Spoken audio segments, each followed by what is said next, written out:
Everything on earth has a purpose. The cure for a disease can be either a herb or technology. But behind every cure is a person and her mission on earth. Hi all, good morning. A warm welcome on behalf of St. Joseph's Alumnae Association. I am Shiny Gigi from 1990 degree literature batch, at present residing in Kuwait. As you are all aware, today the Alumnae Association, in collaboration with the Research Center, is conducting a webinar on Cancer Nanotheranostics, that is, the application of nanotechnology to theranostics, which is a combination of therapeutics and diagnostics. The spokesperson for this specialization is Ms. Kochirani K. Johnson, a PhD scholar from the Department of Material Science and Engineering, University of New South Wales, Sydney. Let us all, in total faith, stand up before the Almighty for a moment. I invite Ms. Royce Sibi, alumna, 2009 English graduation batch, one of the captains of the International Chapter of Alumnae Association and principal of Good Shepherd School, Rome, to lead us in prayer.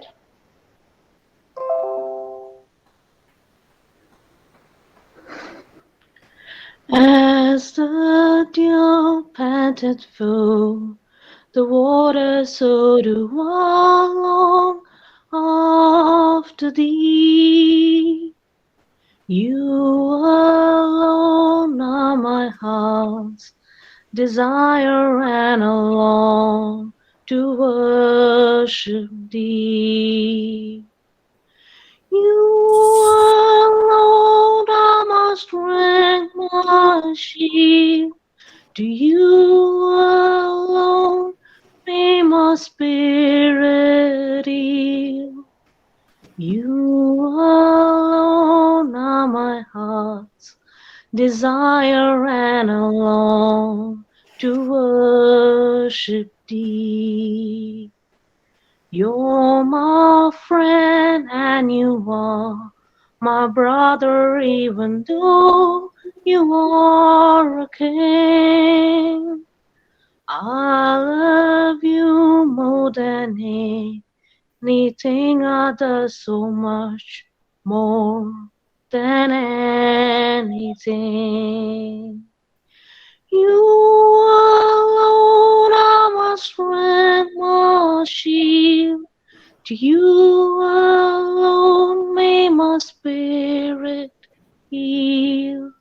You alone are my heart's desire, and I long to worship you. Lord, I long to worship you. Thank you, Royce. Now, I would like to call upon Dr. Sister Floweret, Director of Research, for the welcome speech. Thank you. Respected Principal, Dr. Sister Asha, Resource Person, Kochirani K. Johnson, Vice Principals, Sister Blessy and Dr. Sister Elisa, Alumnae President Maya Lashmi, and other alumnae members, faculty and students. A warm good morning to one and all present here.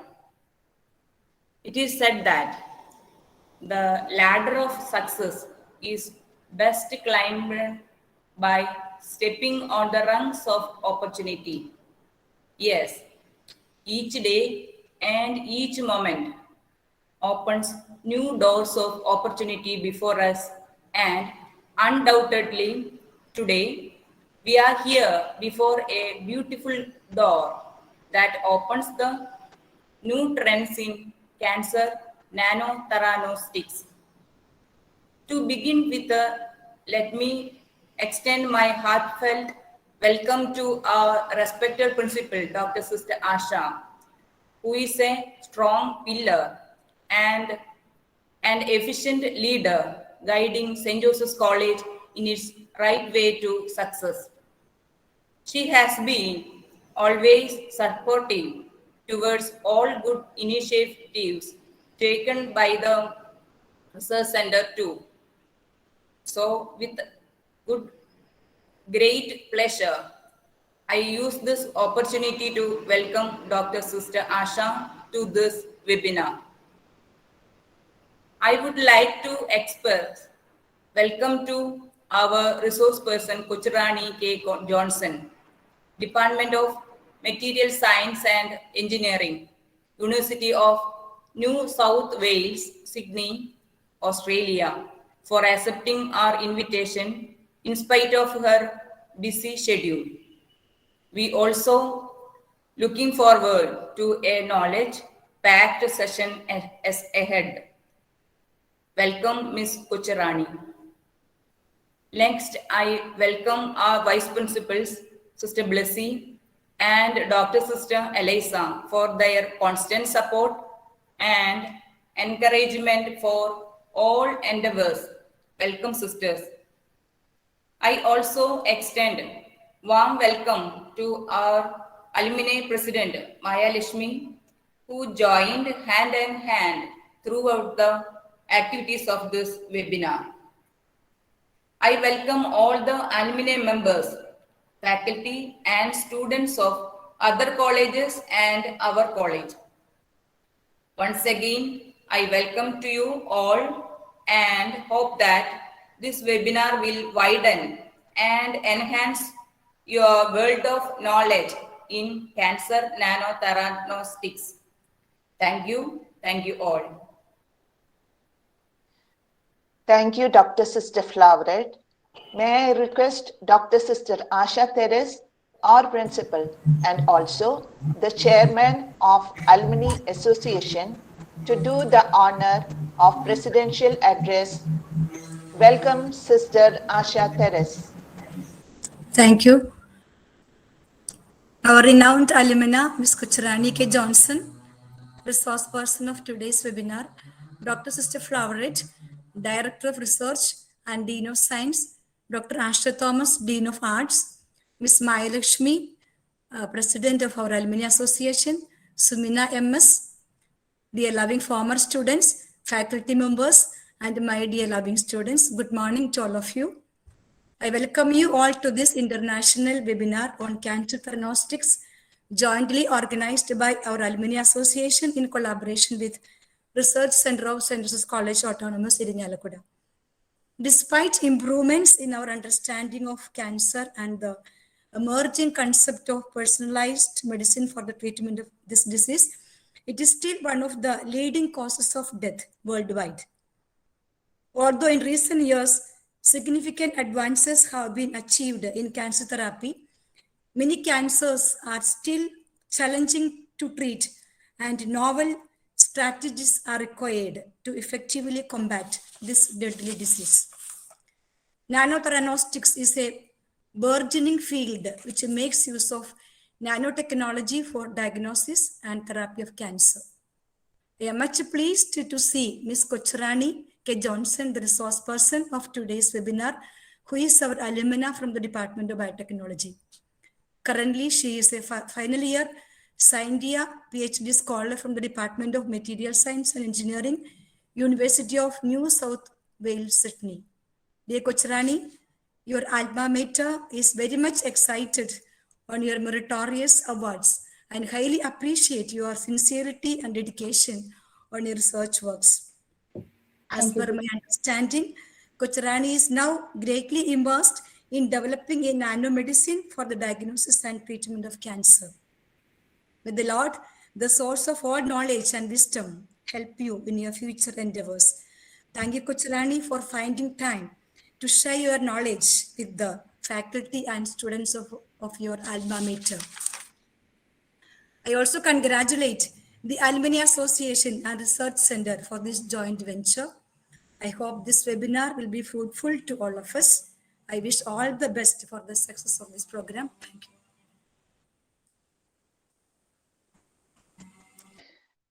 Thank you, Dr. Sister Asha Teres. Now I invite Ms. Daphne, Assistant Professor from the Department of Biotechnology, to give us a brief introduction of the topic and the resource person. Welcome, Ms. Daphne. Thank you, ma'am. Good morning, all. I'm very much privileged to introduce our today's resource person, Mrs. Kochirani K. Johnson, alumni of Biotechnology Department. Currently, she is pursuing her PhD in Material Science and Engineering from the School of Material Science and Engineering, UNSW Sydney, with UNSW Scientia PhD scholarship. She did her MSc Biotechnology from QSAT and BSc in Biotechnology from St. Joseph's College during the period of 2006-9. She has got experience as research associate in MacGenome Technologies Private Limited, Kerala.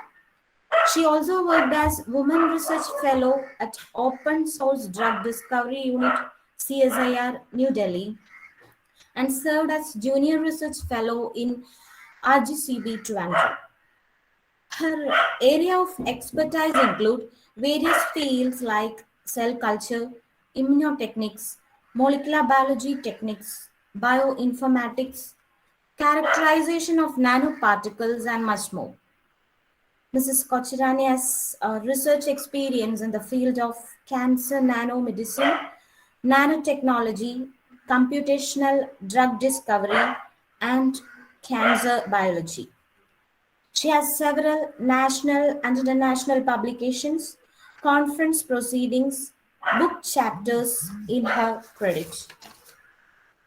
She is a member of several international research organizations like Australian Centre for Nanomedicine, Sydney, European Association for Cancer Research, Nottingham, and American Ceramic Society, USA. Her academic as well as leadership qualities should be well mentioned, and we are very much honored to have Ms. Kochirani as today's resource person. Thank you. Thank you, Ms. Daphne. A proud moment for our Josephites. Handing over to the speaker of the day, Dr. Kochirani K. Johnson. Welcome, Kochirani. Thank you. Hello all. A warm good morning to all of you. I feel really excited here to be with you back at my college, back at the place where my research journey started. Before we proceed to my presentation today, I will let you have a glimpse of my research journey. I was one among you when I first started my research journey at St. Joseph's College, joining for BSc Biotechnology in 2006. I still remember the first lab lessons I had, the first research journals I read at the library. All of those 3 years had a special impact in molding my research interest. Thereafter, I studied MSc Biotechnology and I worked at RGCB and a few other research institutes. Although I was working, I always had a dream. That was to do a PhD in cancer biology, somewhere in world-class research centers. By the grace of God, I'm here at UNSW Sydney, which is ranked as 43rd in the entire world university rankings. And back then, when I was applying for the PhD positions, that was not an easy task. I didn't have any trendsetters before me. I didn't have anybody to reach out and ask what the formalities are like. So that became very demotivating for me. And 2 years went by without any luck, without any PhD positions. But I had the support of my husband. He was very motivating. He wanted me to pursue my dreams and follow my dreams. And then I came across the details of the current PhD program I am in, which is the Scientia PhD program. And the details of it seemed very overambitious to me with the packages it was providing. It was kind of more than twice the amount of PhD stipend that a normal PhD candidate gets here in Australia. And it supports your international travels. You can go anywhere in the world, present your research, and the university provides full support for you. And it also comes with a personal career mentor. So all these packages seemed very overambitious, but I thought of giving it a try. I reached out to the professor, I emailed him, we had the interviews, several scholarship rounds with the university, and by the grace of God, and by the blessings and prayers of my parents and my family, my mom passed away recently, but I still believe that it is her prayers and her blessings which still sustains me. With all these, I'm right here in front of you, getting towards the end of my PhD journey. So ultimately, it is you and your drive which decides your success. So I would say, as to be a successful researcher, you have to have passion towards science. You have to love the subject and have a dream, love any of the research fields that you have interest, and have a dream and follow your dream. It won't be a piece of cake, I know, but when the right opportunity comes, dare enough to reach out to, maybe there are eminent personalities in the world, reach out to those professors. You never know, but it doesn't hurt to try. Just reach out and find your own opportunities. And when you get a chance, try to publish. And on a practical note, I would also like to share my experience. Expect career breaks as women. I had my career break when I had my baby. But I was determined to come back, and I was determined to do a PhD. So have that determination. And if you're determined, believe me, you can reach greater heights in life. And with this, let me proceed to my presentation. Let me share my screen.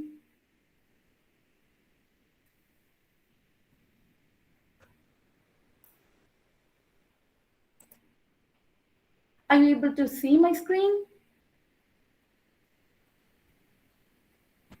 It is coming. Yes. Oh, thank you.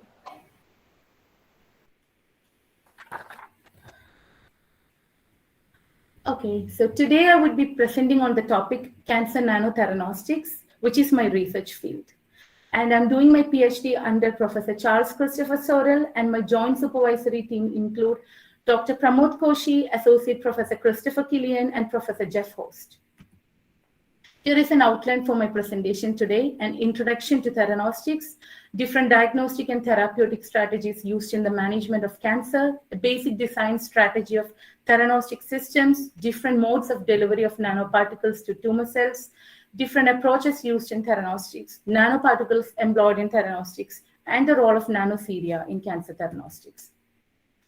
So theranostics, as you know, is a combination of treatment and diagnosis in one single step. And because of that reason, it could be fit directly into the category of personalized medicine.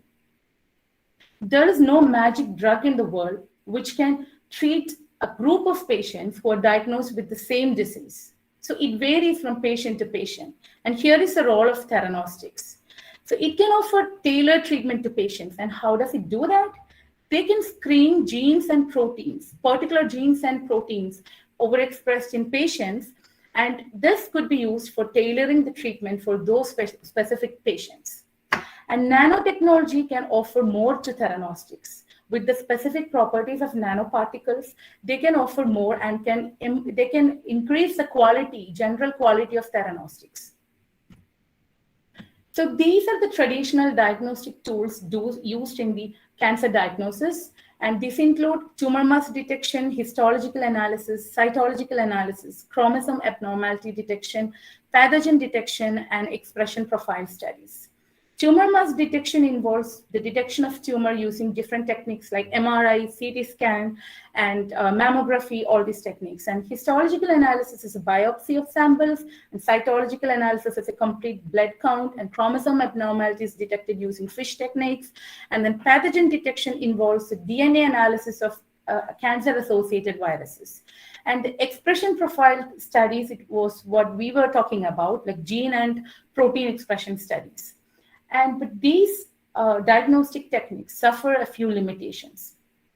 It is difficult to detect tumor in its early stage, and also it is difficult to detect metastasis and micrometastasis of tumor. And also sometimes there would be failure in predicting tumor margins for the surgical excision of tumors. These are the three traditional treatment strategies used for cancer management, which includes chemotherapy, radiotherapy, and surgery. And unfortunately, these also has got a few limitations, which include resistance to chemotherapy, the lethal side effects of chemotherapeutic drugs on healthy cells, incomplete removal of tumor, and failure in treating metastasized tumors, which can lead to tumor recurrence in treated patients. So, what if we combine diagnosis and treatment into one single step? The first and foremost advantage of theranostics is narrowing down the time delay in treatment offered to the patients. So the recent studies suggest that a significant delay from the initial diagnosis of tumor to the treatment offered to the patient can significantly adversely affect the five-year survival rate of patients. So that means to improve the survival rate of patients, we have to narrow down this time gap. And that's what theranostics is doing here. And with the gene profiling, it can also predict the treatment response of these nanotheranostics, and then it can reduce the chances of cancer recurrence in patients. And it can also improve the safety profile of drugs and can provide prolonged therapeutic effects. So this is what the basic design of a nanotheranostics system looks like. As we know, theranostics is a combination of treatment and diagnostics into one single step using nanotechnology. So this is the obvious framework with three different factors: therapeutic agents, diagnostic agents, and nanoparticles. So it not necessarily be all of these three components in one system, because sometimes nanoparticles can have intrinsic therapeutic or diagnostic properties. They have got most of the nanoparticles, they have got inherent therapeutic and diagnostic properties, like in the case of quantum dots, which are self-fluorescent. And in the case of therapeutic agents, there are gold nanoparticles, which can act as photothermal agents. And there are cerium oxide nanoparticles, silver nanoparticles, which can induce the production of reactive oxygen species, which can induce oxidative stress to the cancer cells and kill them directly. So in that case, you don't need any more extra loaded therapeutic agents or diagnostic agents. But in the case you don't have them, you have to load them onto the nanoparticles. And these therapeutic agents usually include small molecule inhibitors, proteins, peptides, aptamers, and chemotherapeutic agents. In case if you're not familiar with the term aptamers, they are short oligonucleotides, which can inhibit protein-protein interactions. So all of these could be loaded on top of the nanoparticles and could be used as final nanotherapeutic formulations. And these are the commonly employed therapeutic strategies in theranostics, and these include gene therapy, radiation therapy, photothermal therapy, photodynamic therapy, chemotherapeutic agents, antibiotics, antibodies, peptides, aptamers, small molecule inhibitors loaded on top of nanoparticles. So any of the approaches or combined approaches could also be used in theranostics.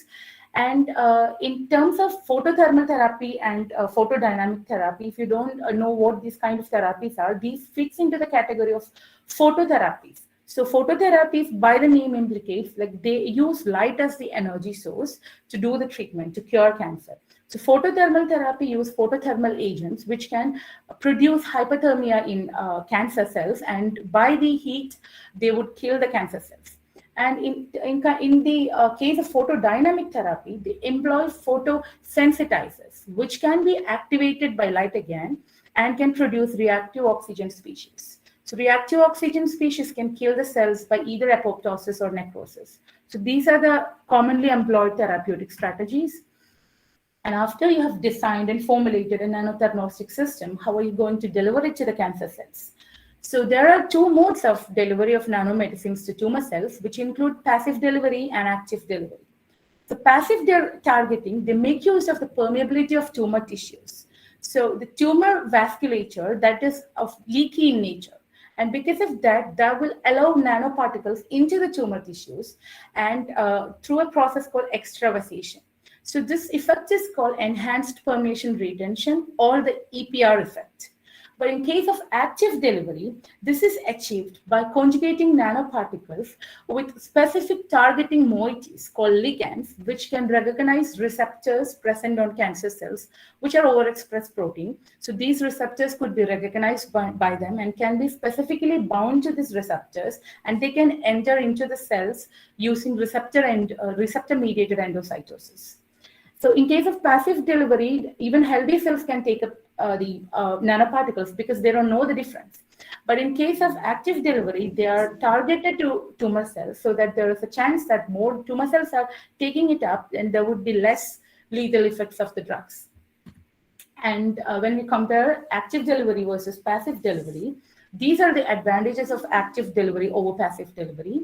So it can induce a uniform delivery of nanomedicines, it can improve the therapeutic effectiveness of the drug, and it can cause better drug accumulation in tumor cells, and it can avoid unintended side effects, and the desired therapeutic effect can be achieved in smaller drug doses for active delivery in comparison with passive delivery. And these are the two major approaches followed in theranostics. The first one is all-in-one approach, and the second one is one-for-all approach. In all-in-one approach, the nanoparticles serve as a carrier in which they can load the different therapeutic agents and the imaging agents, and they serve as a carrier, and then they can load whatever are loaded onto them to the tumor cells. They can deliver it to the tumor cells. And in one-for-all approach, these nanoparticles themselves have got intrinsic properties. Like in the case we were discussing before, where the nanoparticles have got inherent properties, they could either act as self-therapeutic anti-cancer agents, or they can act as imaging agents. So they can act as either of these or both of these, and in case if something is missing, it can again be loaded on top of the nanoparticles. And there are a few versatile strategies followed in theranostics, and these are stimuli-responsive theranostic nanomaterials. So some of the nanomaterials, they have got some properties which could be activated using stimulus. So the stimulus could be either biological or physical. So in case of biological responses, there are pH-sensitive nanotheranostic materials and enzyme-based nanotheranostic materials. So pH-sensitive nanotheranostic materials, the work based upon the pH of the tumor cells. So, tumor cells are always in an active state of metabolism, and they are actively dividing. So because of this process, they tend to accumulate acidic byproducts. And because of these, the tumor cells are considered to be hyperacidic than the normal cells. So this hyperacidity could be exploited when we employ pH-sensitive nanotheranostics. So they use pH labile acid linkers. Like these linkers could be cleaved off once they are inside the cells where hyperacidity is, where the tumor cells cases, and it could be cleaved off and the drug could be delivered. And in case of enzyme-based nanotheranostics, it exploits the overexpressed enzymes in the tumor cells. Some of the cancers, they express more enzymes. So in case of cervical cancer, alkaline phosphatase is overexpressed. So in those cases, these enzymes could be targeted. So the presence of these enzymes could cleave off the active drug and again delivered to the tumor cells. And in case of photo-triggered nanotheranostics, we already covered it. Like we discussed about photodynamic therapy and photothermal therapy. So this falls under the category of photo-triggered nanotheranostics. And thermo-induced nanotheranostics, these materials are labile to temperature. And then in magnitude-driven nanotheranostics, they employ magnetic nanoparticles. And these magnetic nanoparticles could be controlled by an external magnetic field. So basically, the drugs are loaded on top of the magnetic nanoparticles, and then these nanoparticles are injected, and then it's externally localized to the tumor tissues using an external magnetic field. So these are the different classifications, these are the different classes of nanomaterials used in cancer nanotheranostics, which include organic nanoparticles, inorganic nanoparticles, two-dimensional nanostructures, and hybrid nanostructures. Hybrid nanoparticles include organic nanomaterials, inorganic nanomaterials, and organic inorganic nanomaterials. So these are a few examples of organic nanoparticles used in cancer theranostics, which include dendrimers, polymeric micelles, lipoproteins, and chitosan nanoparticles. So this is not an entire list. These are just a few examples I used for you to look at, but these are not the entire list. There are a vast range of nanoparticles which are employed in theranostics. As you know, it's an emerging field, and there have been a lot of nanoparticles studied for their potential in theranostics, and they employ different diagnostic and therapeutic strategies. So these are combined. In case of dendrimer study, which is reported in this paper, they have used optical imaging as a diagnostic strategy, and they used photodynamic therapy and photothermal therapy as a synergistic therapeutic strategy for the treatment. And for the rest of the nanoparticles also, they follow different strategies. And these are a few examples of inorganic nanoparticles employed in cancer theranostics, which include gold, magnetic nanoparticles, hafnium-based nanoparticles, zinc-based nanoparticles. And these also employ different type of diagnostic and therapeutic strategies, which include CT imaging, MRI scanning, fluorescence imaging, and the therapeutic strategies include radiotherapy, chemotherapy, and photodynamic therapy. So there is, again, a lot of other nanoparticles, and also there is a complete list of gold nanoparticles and silver nanoparticles. So it's been a lot. So these are just examples for them. And here is the two-dimensional nanoparticles in cancer theranostics, which include graphene, titanium-based MXenes, and transition metal dichalcogenides. So MXenes, they are transition metal carbides, nitrides, or carbonitrides. So these are evolving type of evolving group of nanoparticles. These are two-dimensional nanoparticles which are used in nanotheranostics. So these are hybrid nanoparticles. This could be organic-organic hybrids, organic-inorganic hybrids, or organic-inorganic mixed hybrids. So here are a few examples: chitosan lipid organic nanoparticles, silver-based inorganic hybrids, quantum dot-based mixed hybrids, silica-based mixed hybrids. Again, there are a lot of hybrids out there, and they have been tested in nanotheranostics for their potential. So here also, the studies, they have used different type of diagnostic strategies and therapeutic strategies. And if you can see, like, any of the diagnostic strategies or therapeutic strategies could be combined in nanotheranostics. It's just a matter of choice. The nanoparticles you're choosing, the diagnostic agents you're choosing, the therapeutic agents you're choosing is all what matters. So you can combine all of these. You can make different combinations, and you can do synergistic therapies where you could be employing two or more therapeutic strategies, which could be more effective too. And now we have got the nanoparticles which are employed in theranostics, but another thing you have to ensure is the biocompatibility of these nanoparticles. So in nanotechnology, the most concern is about the toxicity of these nanoparticles in vivo. So there could be two things which could be done about this, which include two of the strategies, which are biological synthesis of nanoparticles and tuning the physical-chemical properties of nanoparticles. So usually nanoparticles are synthesized using chemicals and under harsh physical conditions.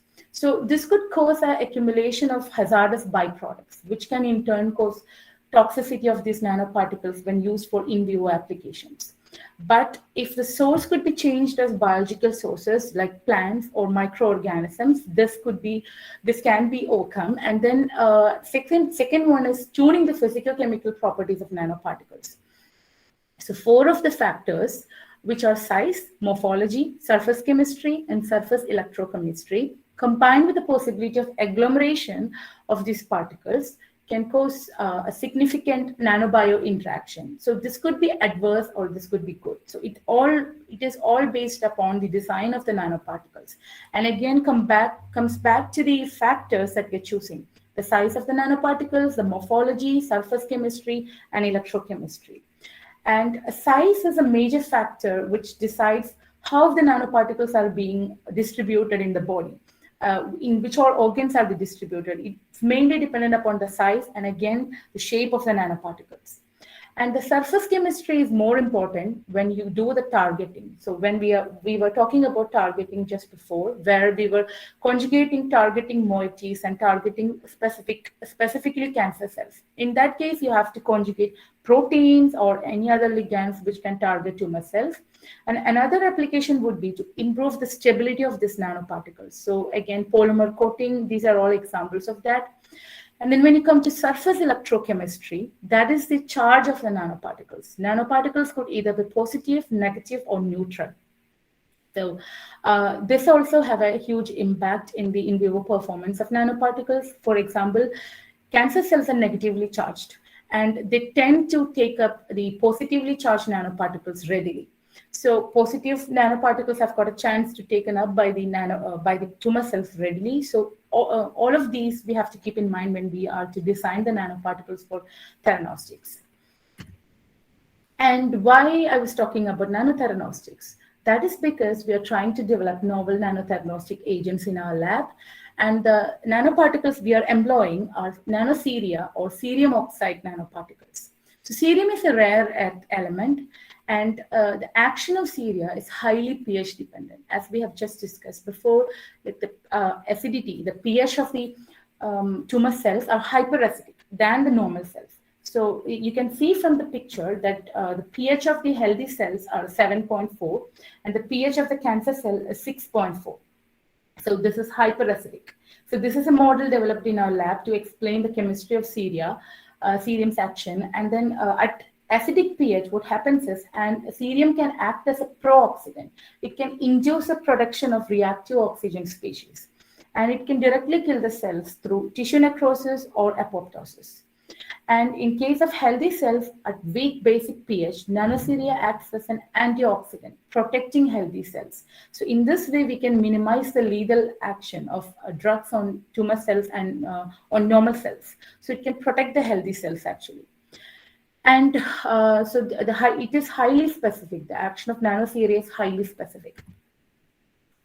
And we are using nanoceria through a targeted method. We are targeting EGFR receptors in cancer, and epidermal growth factor receptors or EGFR receptors plays a key role in cancer cell growth and division, and it is reported to be overexpressed in several types of cancers. So it is a good target, and we are coating our nanoparticles with ligands which can bind to EGFR receptors in cancers.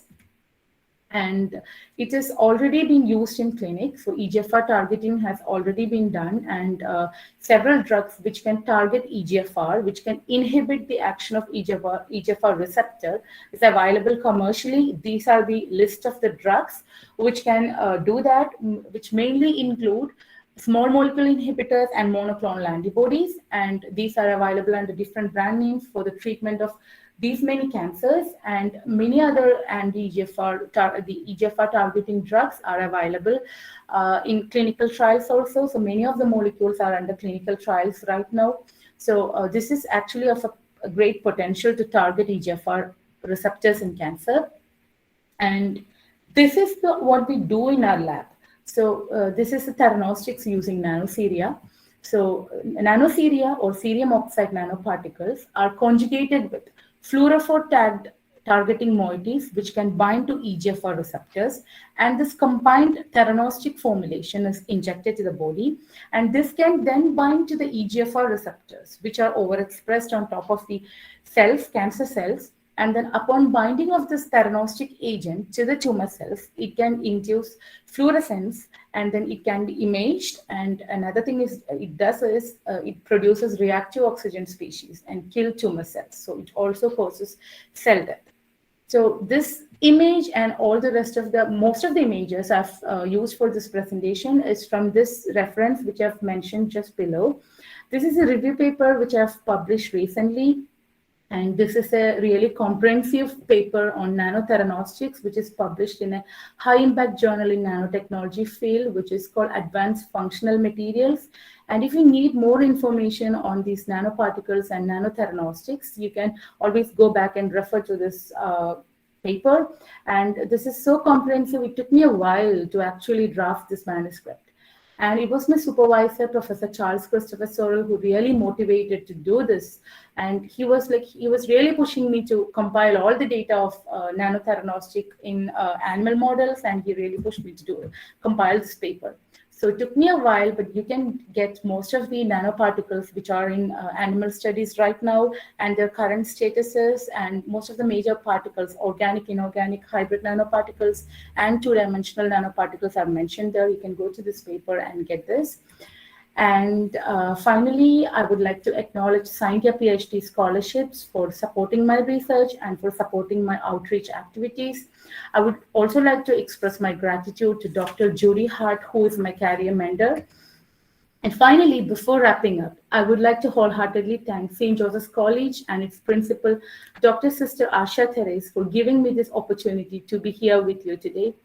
I'm also extremely grateful to all the members of the Alumnae Association, especially to all the coordinators of this event.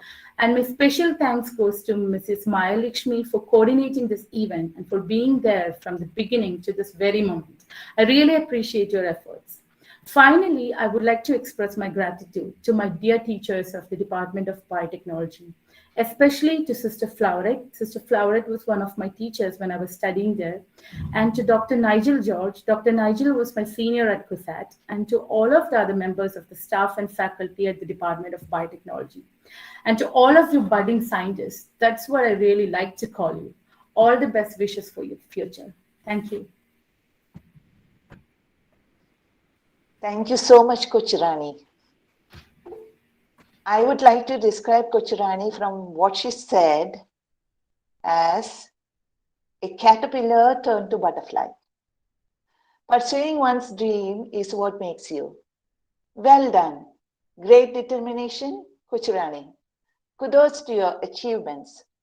From the traditional treatments, we are now moving towards advanced levels through Cancer Nanotheranostics. I read somewhere that in this decade, one of the main inventions will be cancer cure. We are really happy to know that one of our Josphites, Coach Rani K. Johnson, is a part of all this.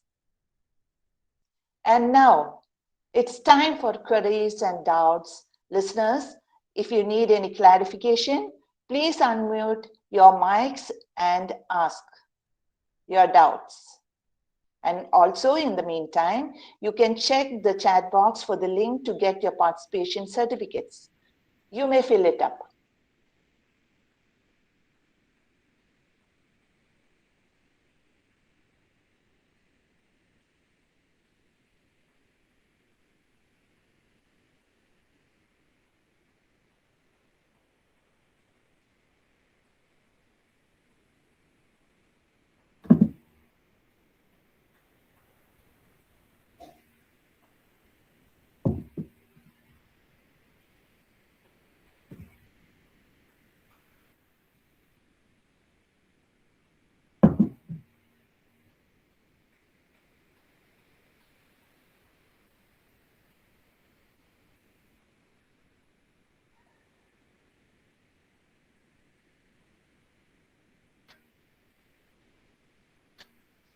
Anyone has any doubts? Hello. Yes, Hello. yes. Hello, Coach Rani. Yes, yes. Hi, Nisha. Nice presentation. Thank I you. want to ask something. What method you employed for synthesizing these nanoparticles? We use the hydrothermal method. Hydrothermal method. Yeah. Okay. Then next one is, other than cerium, what all metals can find? We can use in treating the cancer cells. You used selenium, like Yeah, selenium. we Yeah. use cerium. Cerium. Okay. Cerium. Other than this, what all elements can we use for this treatment? There are a lot actually, gold, silver, and then a lot are there, silica, and maybe you can refer to the paper which I was mentioning, where I've got the complete list of all of the major particles which are Okay. used for cancer diagnostics now. Then another question is, this is just out of curiosity, like what will happen to this nanoparticle after drug delivery? Yeah, that is a very interesting question. So we have to design the nanoparticles accordingly to have the correct renal clearance. So Okay. because it's metals and also the same with organic nanoparticles also, we have to ensure the correct size and correct shape of the nanoparticles in order to get it cleared through different clearance mechanisms. And in case of bigger nanoparticles, it's very likely that it could be accumulated in liver. So we have to take the correct precautions to adjust the size of the nanoparticles. Okay. So what is the preferable size? What It will be the varies. It preferable? varies according to the nanoparticles. Actually, different studies report different size ranges. So, in gold nanoparticles, I've read that ultra small gold nanoparticles have been used for some studies, and they have reported it as biocompatible. So, it is like it just varies depending upon the material you are using. Okay. And Okay, also coach. the purpose of your the mode of delivery also. For active delivery, it may vary, and for passive delivery, it might again vary. Okay. Yeah. Okay. Okay. Okay. Thank you. Thank you. So she was one of my classmates too at St. Joseph's. Thank you, Linisha. Anyone else?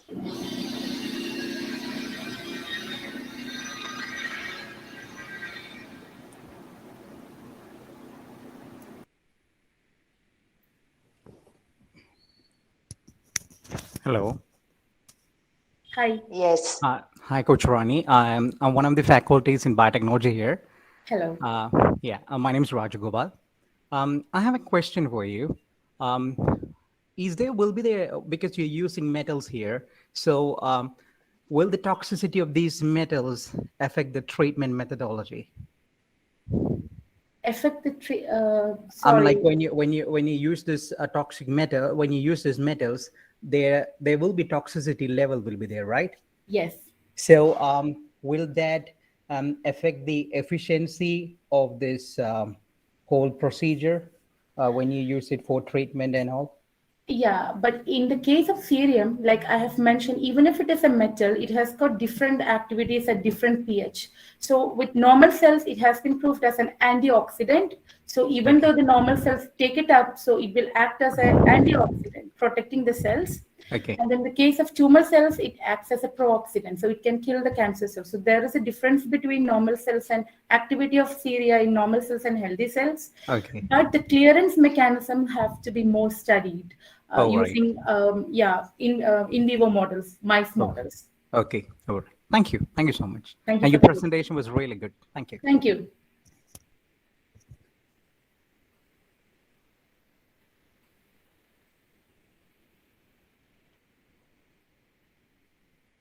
Anyone else, please?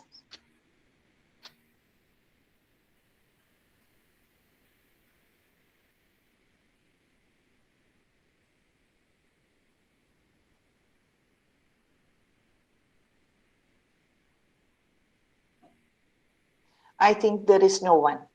So thank you everyone for your active participation. Now I would like to invite the all in all, the part and parcel of our alumni, the president, Ms. Mayalashmi, to propose the vote of thanks.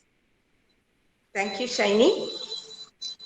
Honorable Principal, Vice Principals, and Chief Guest, Ms. Kocharani, members of the staff, research scholars, alumni members, and dear students.